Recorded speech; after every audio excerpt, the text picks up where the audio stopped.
The internet is growing at a rapid pace and almost everyone has access to it. The internet's gotten so pervasive. That means more people are prone to becoming victims of internet crimes. Our primary responsibility is the investigation of internet-related offenses. The Internet Crimes Task Force in Boone County has 5 employees protecting 330,000 people, a population similar to that of the city of St. Louis. There's only a handful of us, so we're really short-handed. The state spends $1.5 million on internet crime fighting, split between 10 task forces throughout Missouri. Now, there's about 6 million people in Missouri, so with that $1.5 million, that means each resident gets about 25 cents. Here in mid-Missouri, our task force desperately needs more resources, as do, frankly, task forces across Missouri. I hit the streets of Columbia to ask residents whether they thought the state was spending more money on combating internet crimes or if this house at the Lake of the Ozarks costs more money. I'd say this house at the lake costs more money.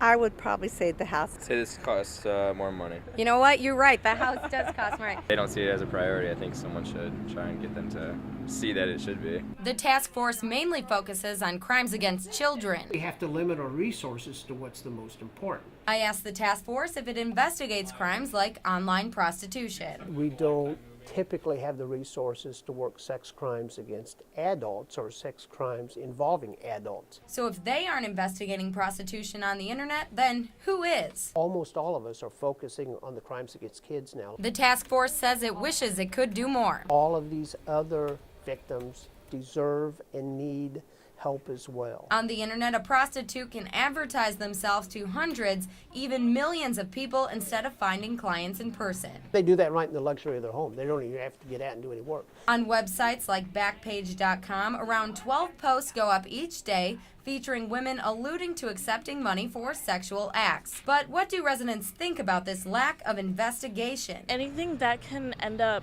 harming like another human being or putting somebody in danger should definitely, it should be the focus. With prostitution, it's more than just the sex angle. There's the drugs and the slavery. More money should be going towards the children to help them and then if we can get more money for the prostitution, yes. Most of the task force's money trickles down through the federal government, and Anderson says this money may run out soon. Marissa Hollywood, KOMU 8 News, Columbia.